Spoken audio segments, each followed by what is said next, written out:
that in a 24-hour notice. What it would have, you know, what it would have required, Mike? It would have required him to hop on a presidential G4, pop over there, get in a car, zoom into the center of the square, just like every other human being would have been. I frankly think that would have been huge.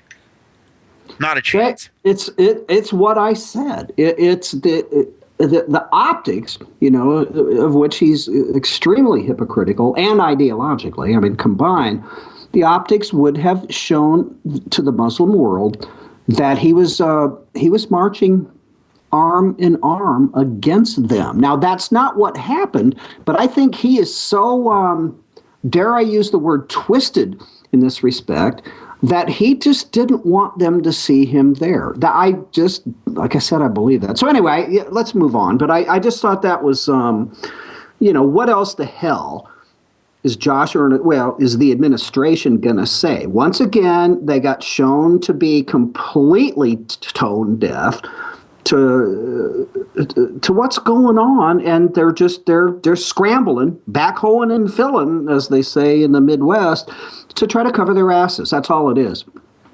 Yeah.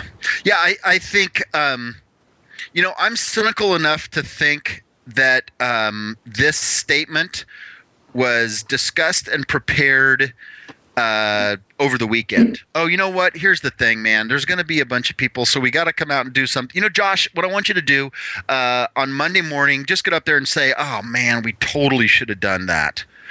Make it sound good. Make it sound real. But that's just the way we can pull the CYA card. So, yeah, give them a oh, man. Upon retrospect and reflection. Yeah. You know what? I hope you're right, because you're probably right, I should say. Because if you're not, the only alternative is damn, we didn't know this would be the reaction.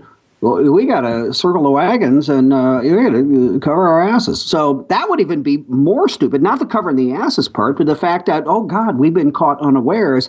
We thought there would be no blowback. Okay, that would even be scarier. That's actually something. You know what? Now that you say that, Mike, I can even see that more, because the one thing that this administration does not have a grip on is obviously reality. But beyond that, any sort of understanding that there could be a potential criticism or legitimate criticism of what they do. And so my guess would be is that there was, if it wasn't just all set up as a fake CYA, there may have been some sort of negative response to their lack of attendance from somebody whose opinion that they actually consider and honor and care about.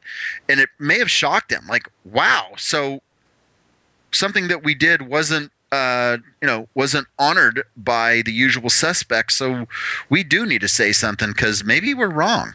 Which also means they have been tone deaf. I mean, it supports the idea that they've been tone deaf to everything else, dumbass, that they've done, where they go, wow, we didn't think this is what the reaction would be. So we got to punt.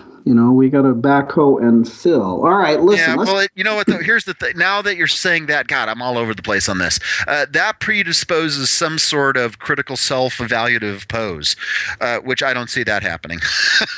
There's no question. I mean, Barack Obama's always the smartest guy in the room. We know liberal elitism is about always being right. Everyone else is wrong. They're just too stupid to realize it. So I think the latter is much more probable than the former. Yeah, exactly. All right, so let's move on to your hacktivist group thing. Is that what you're talking about when I came back? Is that what you? Yeah, okay, let's go there, man. Okay, good. Yeah, so this article, God, this thing has got 8,200 people on it right now, 500 and some thousand views, 45,000 shares, Mike. Yeah, I'm looking at it. The anonymous group, the activist group Anonymous, posted a video, multiple websites last week, plus they issued a statement basically saying that well, here's what it says. Freedom of speech and opinion is a non-negotiable thing.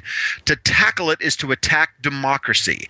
Expect a massive frontal reaction from us, because the struggle for the defense of those freedoms is the foundation of our movement. We are legion. We do not forgive. We do not forget. Expect us.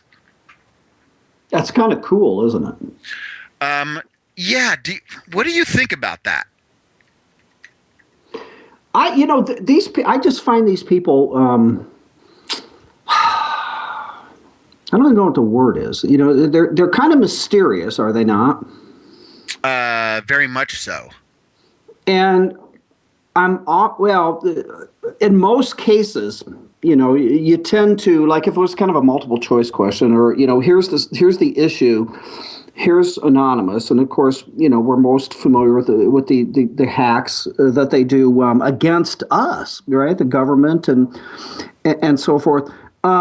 Did this surprise you that they came out and have actually attacked in this manner? I mean, these guys are pretty strong. We're going to hunt you down and kill every one of you or whatever. We're not going to fall to our knees.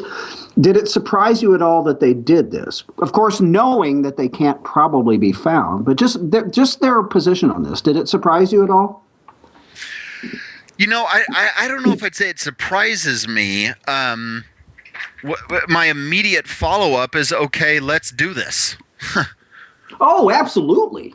Right? Yeah. Yeah. So it was not so much of a surprise thing. It was like, okay, let me go do a quick Google search and see if there's been any teeth put to it. There's no question about that. Yeah. I mean, there's part of me that I think, the irony of this thing, it was kind of a funny deal. I mean,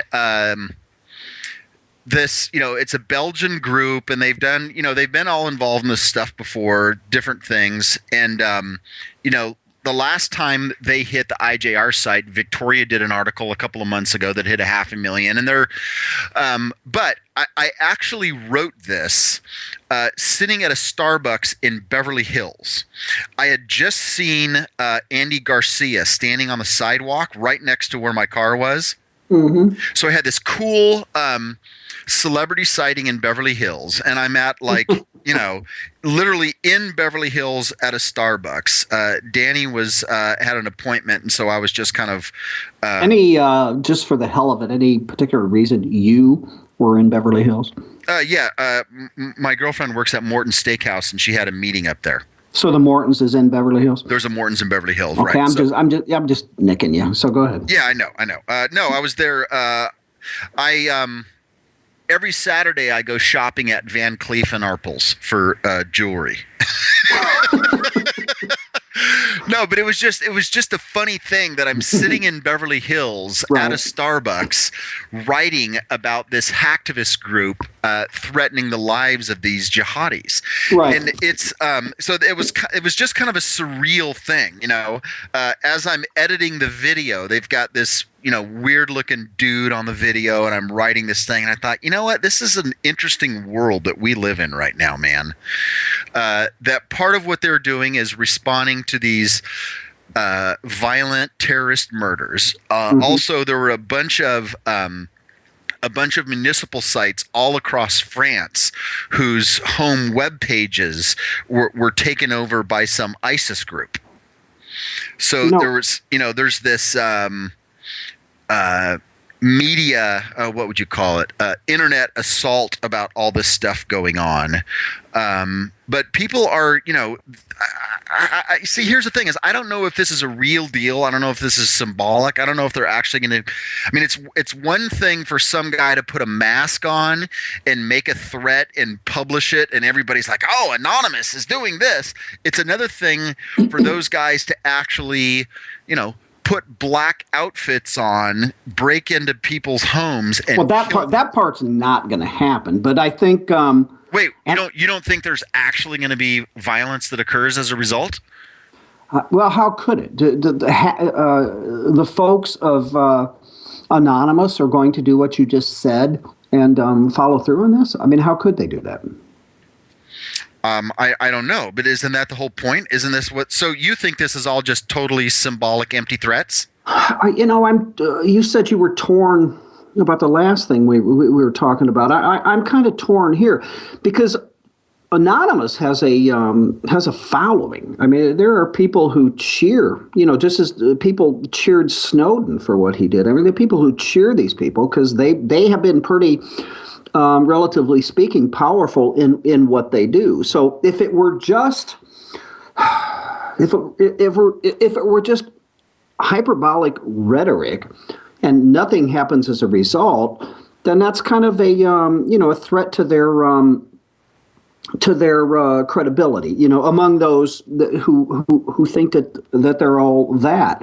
On the other hand, you and I are realists, and one wonders how could they follow through? Yeah, right. So No, that's you know good. what? I don't know.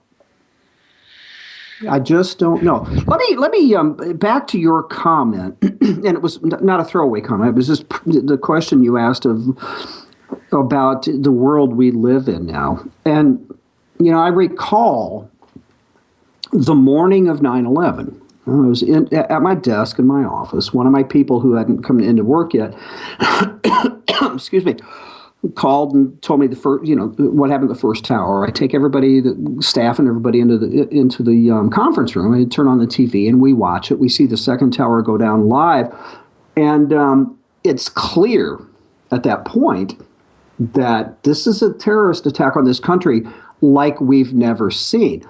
Within 10 minutes, maybe 15 minutes, excuse me again, my wife calls me and she said, "This is the start of World War III." And I thought I thought about that afterwards. And at the point, I maybe even thought to myself, honey, maybe not so much. But, and she went on to say it's going to be a different kind of war. And when you look at everything that has happened, the chain of events, some small, I don't mean to say this is small, but my best buddy's proud Marine son being killed in Ramadi, to what's going on right here and now, the profound fallout on unknowable levels from 9/11 14 years ago it's really astounding, man, when you think about it. It's mind-boggling. And the question is, of course, and I think the answer is evident, but are we under more threat today than we were, frankly, the day after 9/11? Yeah, I definitely think so. I definitely think so. I agree. And it's far more complex. It's far more, to those of us who get it, I don't think this thing is going to be over in either of our lifetimes. I mean, and I don't think any of us know, setting aside the fact that Barama, I love to call him that accidentally, Barack Obama is clueless as it relates to how to fight this newly renamed war on terror by Eric Holder. I think that they're clueless. I think much of the world, if not all of it, is clueless. But even when it's learned how to fight it, and I'm pretty confident that the comprehensive method by which to fight this thing doesn't just involve killing them. It involves killing as many of them as we can, to be sure. But I think that nobody still gets it. And I think it's going to be generations probably before and if this thing ends the way that civilized people want it to end. Well, I don't know about how civilized people want it to end, but I want it to end with pine boxes and anonymous graves. Let's put it that way. There we go. And let me rephrase that. Civilized non-liberals. How's that? Mm-hmm. Yeah. So anyway, yeah, good article, but more important. Well, not more importantly, but you just really got me thinking about this, the world in which we live today, because it's just been incredible. The stuff, if you will, the groups that have arisen. The people who have been killed that had nothing to do with anything, who went to war to fight these people, just across the board, across everything. It literally has changed the world. Yeah. It was not, I don't want to say it was striking. That makes it sound like too big of a deal. But when this, I forget where I first saw this. I don't remember if it was on Twitter or Facebook when I saw the original article, and then I pitched it to Emily as an idea. So this was not one of the ones that they sent to me. When the thing came up, it said anonymous makes threat.